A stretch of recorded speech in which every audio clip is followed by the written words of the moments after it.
All right. Hello, everyone. Certainly those of you watching or listening live, good morning. Sorry, Jen, I just can't break that habit. I And know. and welcome to a new episode, the last episode of 2020, our third season of How I Met Your Mortgage. I'm Adam Smith with Just the Tips Coaching, and with me, as always, is one of our other coaches and my co-host, Jen Weber. Good morning, Jen. Good And morning. I'm going to just keep using good morning. Actually, I shouldn't because there are going to be people that could be listening or watching live, and it's not even morning where they are. But Sure. nonetheless, let me introduce you guys to our guest this week, Johnna Langley. Johnna, good morning. Thank you for joining us.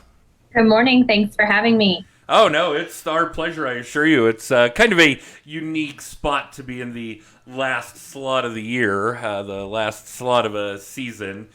We seem to get an awful lot of traction and attention, viewership, listenership to this last episode. My guess is because things are fairly quiet for people this week, so we're fortunate that way. But let's talk about you. We could probably sit here and mumble about Jen and I for hours on end. But why don't you give us, it's true, but why don't you give us a little background about you, how you got into real estate, how long you've been doing this. I heard you and Jen chatting about a toddler, I believe, which was funny. I had gotten up from my desk when you said that because there was a next door neighbor 5-year-old who decided to just walk on into my home office while I was prepping for the show. So yeah, kind of a unique environment this year and this week. But yeah, tell us about you. Sure. Yeah. Gotta love toddlers. They're unique, just like old people, like a whole circle. Oh, So, don't get us started. yeah. So got my license June 2018. I'm the typical, I don't know what I want to do. I'm not sure. I came from a mining industry. Hey, real estate looks fun. Always thought about it. Always thought, I could do this. I'll do this part time. This is easy. Hmm. So I got in, thought for sure. I thought, I'll just do what I can do. Maybe one every 2 months. Maybe I'll fail. Maybe I'll fly. Who knows? So I got into it, and I immediately fell in love with it. I fell in love with the people. I fell in love with the process, the adrenaline, the unknown, pretty much every aspect of it. And I have gotten busier and busier each year. I can't believe how quick growth has happened, and I'm grateful, thankful, blessed, whatever you want to say. So. Well, let's certainly talk about that onset mentality since you brought it up, and I think it's very common. We all know, NAR tells us that 80% of real estate agents fail within 2 years. You've breached that mark, and we certainly know that you are doing some legitimate production because it's part of our vetting process, or you wouldn't be here talking with us now. So in a pretty short time frame, you've accomplished some successful things, including still being in the real estate game. But I do think that the majority of people getting into it think that it is going to be fun, it's going to be easy, your schedule's going to be flexible, I'm going to hang out with my kids, I'm going to make a ton of money. And of course, the realities of that are not so. It is hard work. It does require a lot of time, a lot of effort, particularly if you're a new agent, and particularly if you want to get to a place where John is at in a mere 2.5 years.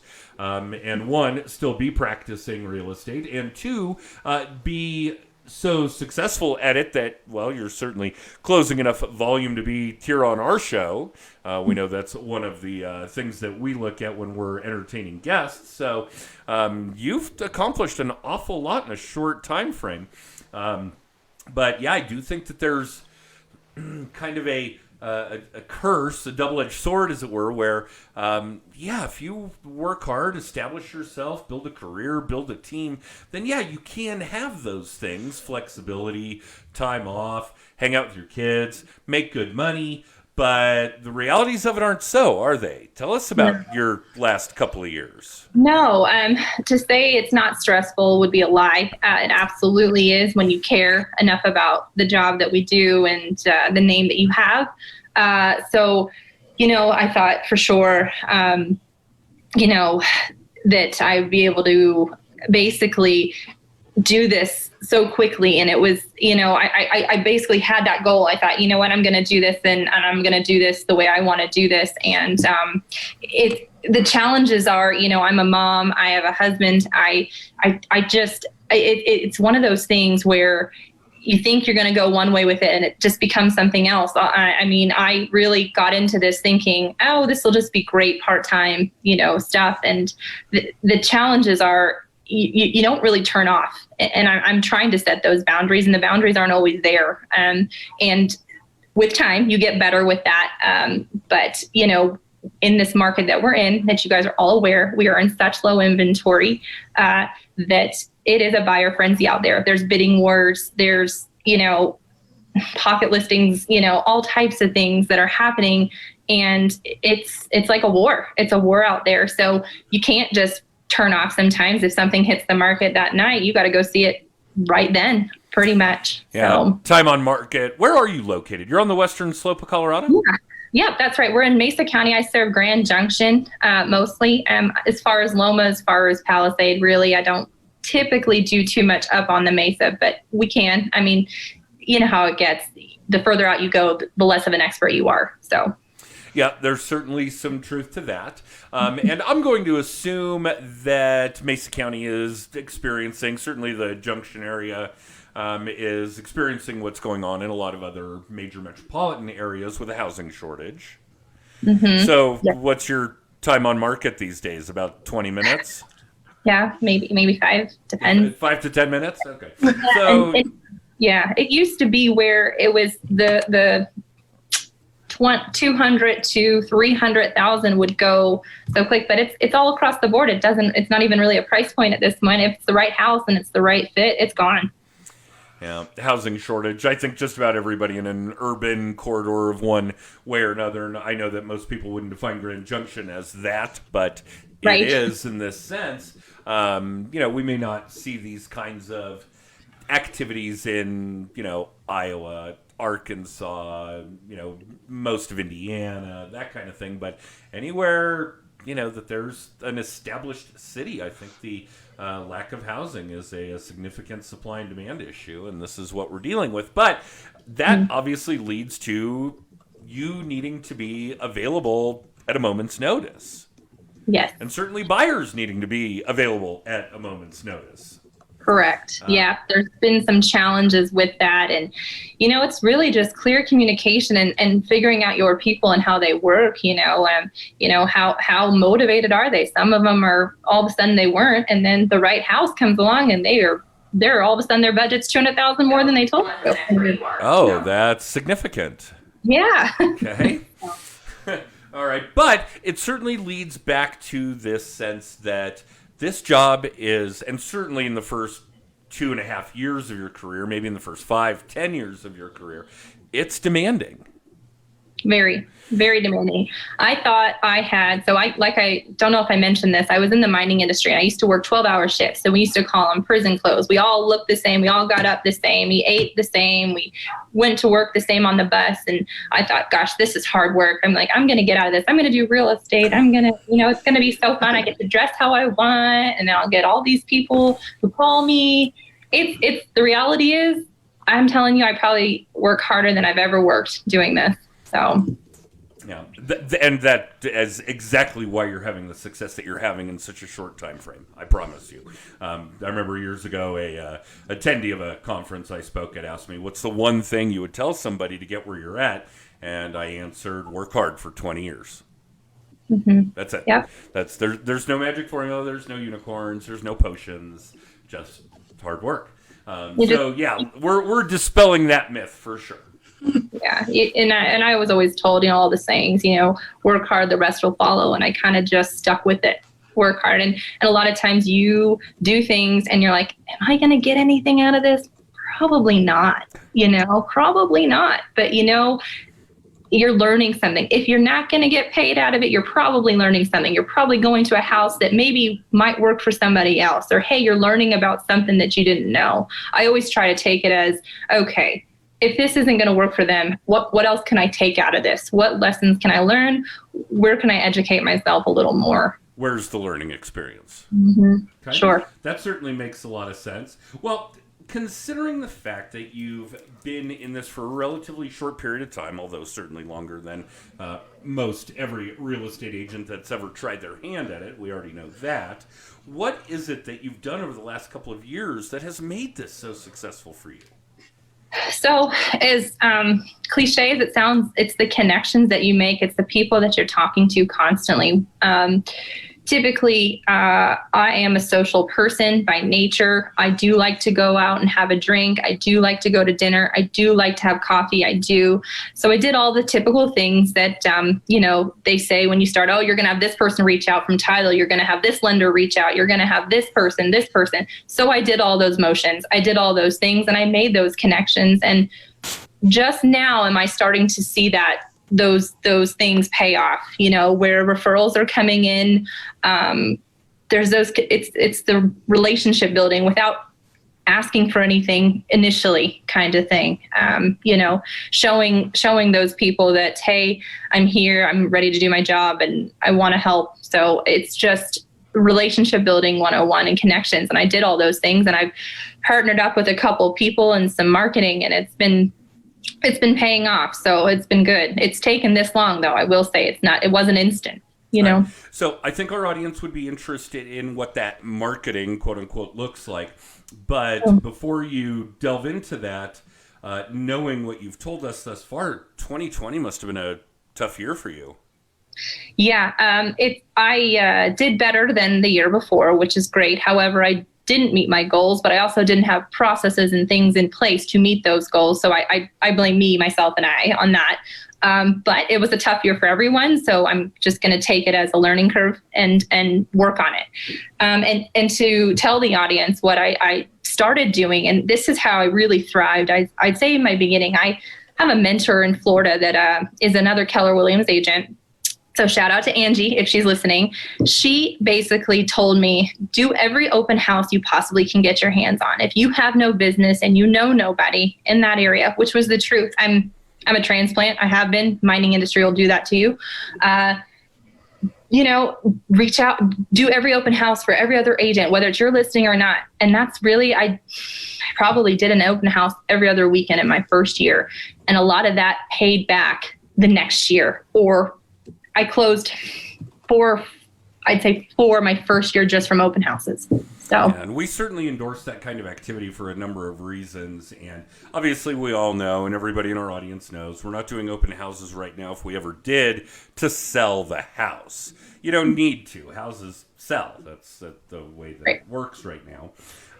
But for adding to your audience, your database, meeting people, coming up with an audience to market to, we certainly endorse real estate agents doing open houses as long as we're doing good data capture when we're doing them.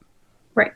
Yep. That's a major thing. And I think and to be successful in this role, you have to know you and how you work best with people. I know I'm better in front of someone than over the phone. If someone told me to call a number and cold call someone, I'd panic. I'd say, no way. I can't do it. I freeze.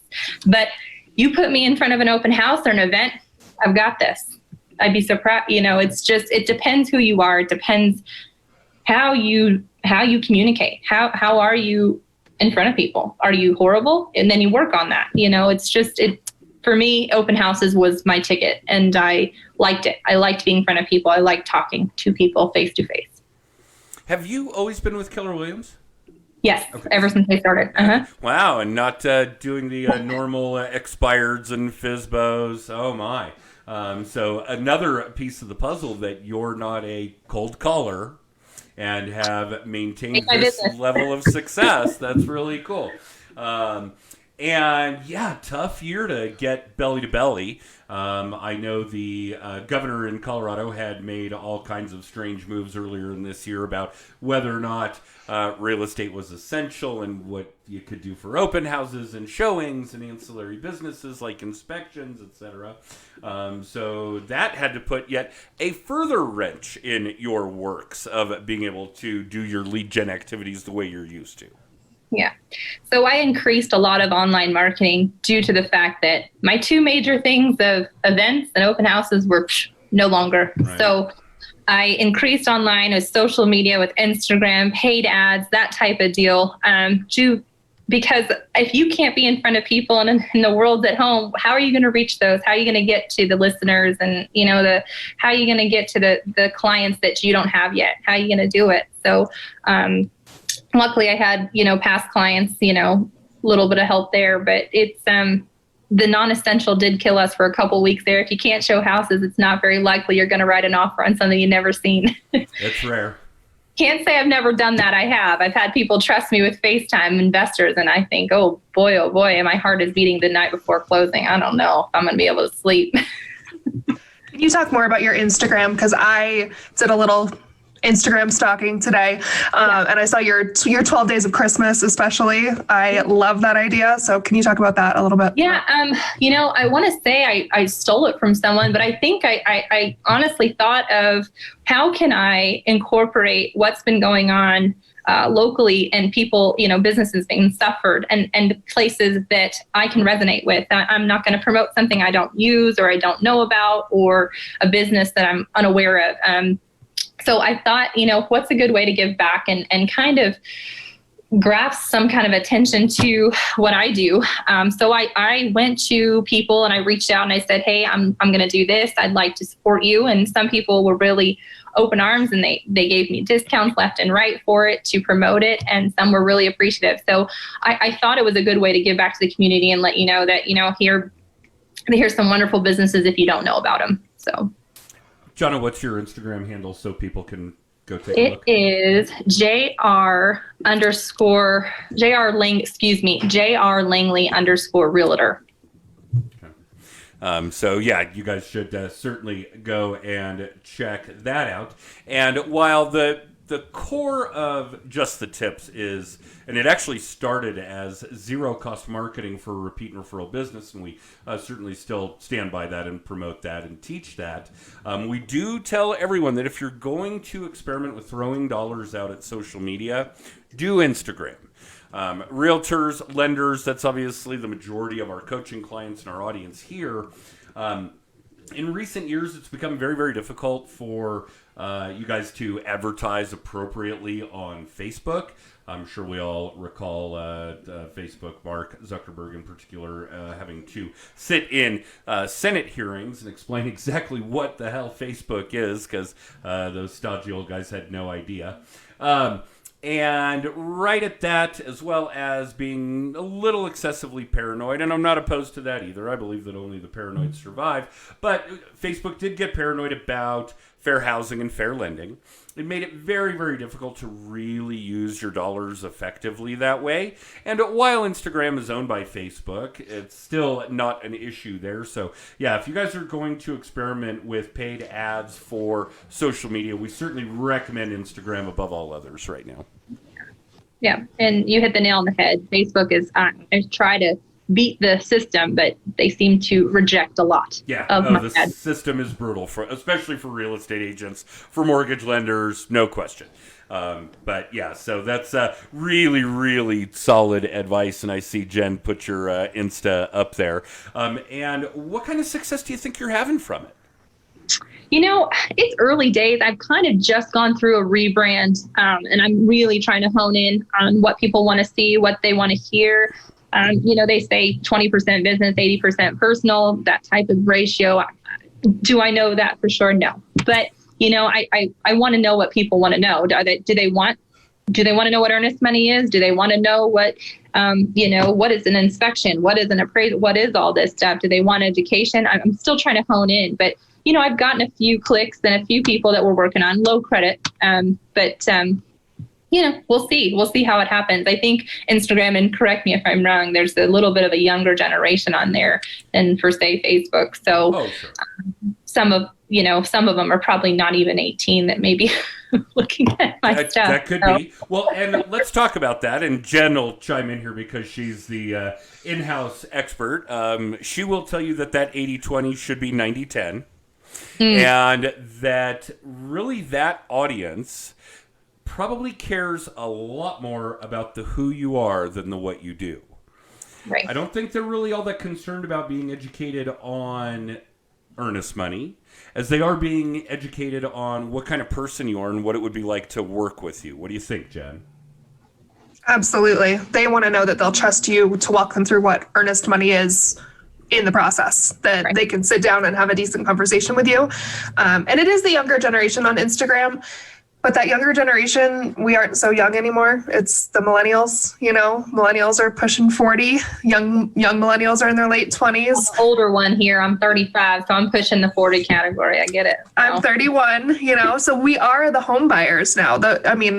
Sometimes for, the stereotype is first time home buyers, but I've got a lot of, the late 30s that are buying their second home, that they need a bigger house because they've had more kids or whatever. But they do live more on Instagram than on Facebook. And so we're a huge advocate of making sure you're utilizing both Instagram and Facebook. But yeah, absolutely. I say 90% who you are, 10% what you do.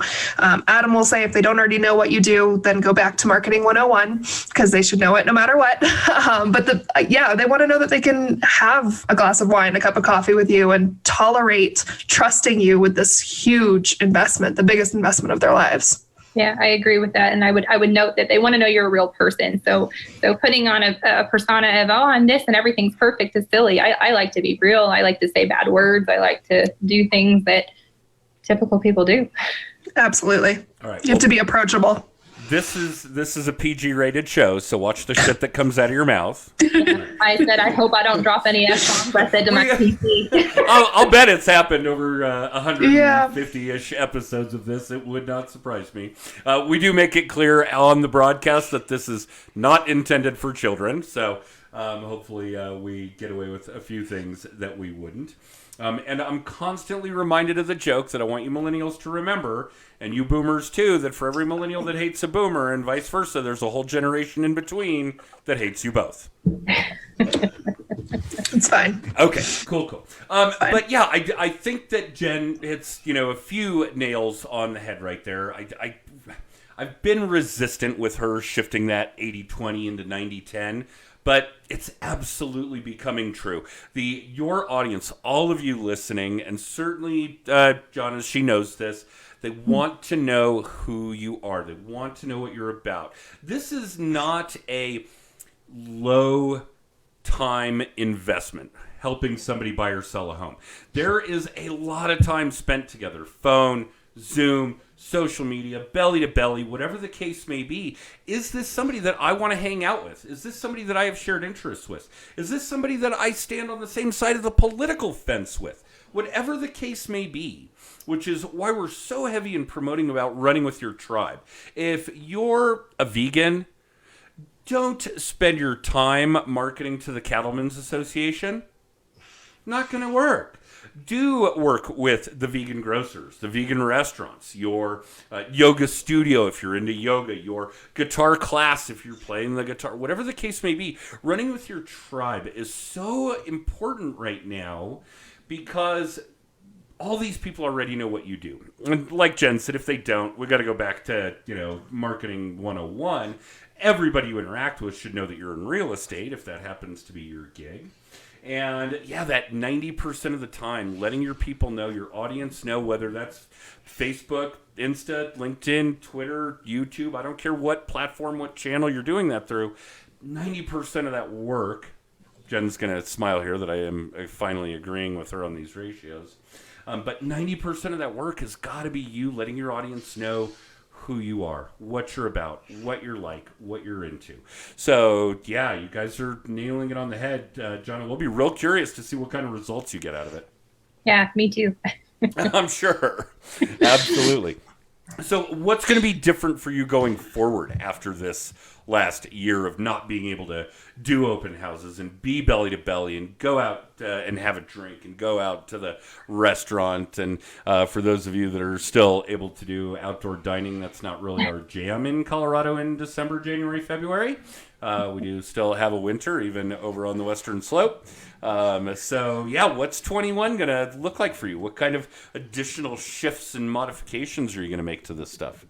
That's a great question. I'm still 2021 business planning right now. I've kind of gone through the motions through our Command, which is our KW CRM software. I've gone through the motions and saying, what do I want to do? What do I want to bring for 2021? I think it's more fine tuning what I already am doing with the social platforms. Maybe a little bit more Google ads, a little bit more still online marketing, because 2021 is still unknown. I still love open houses. I'll still do an open house all day long. I mean, I'd love to get back into that. That's who I am. I used to do events. I did home expos. I mean, I miss all that stuff. So I'm hoping I can get a little bit more of a 50-50, not only online, but being in front of people again. I miss the human connection. So I think it's really fine tuning. And my word's going to be more fine tuning some things. All right. Yeah, boy, we certainly look forward to the days when you can shake a stranger's hand. Yeah, or a hug's not awkward anymore. Yeah, give someone a hug. Yeah, Jen and I do an awful lot of conference work. We were probably, traveling to visit with large groups at least once a month. So, yeah, this has definitely been a very strange year for us, and what little travel we've done has been eye-opening. To say the least. So, yeah, hopefully we'll get to return to a more normal state of normal. I know we've tossed that word around a lot this year, or whatever the hell that's going to look like, but yeah, hopefully 2021 will bring that for sure. All right, so, Johnna, I do think, and Jenna, yes, I know we're running close to time here. It's amazing how quickly 30 minutes whips by. I would like to get Johnna back on the show when we have an opening. I think that's actually now 2022. I think I have one spot left for January of 2022. Wow. Okay. So, about 13 months out. But I think it would be really cool to revisit and give our audience some kind of update as to what kind of results you got over the course of 21.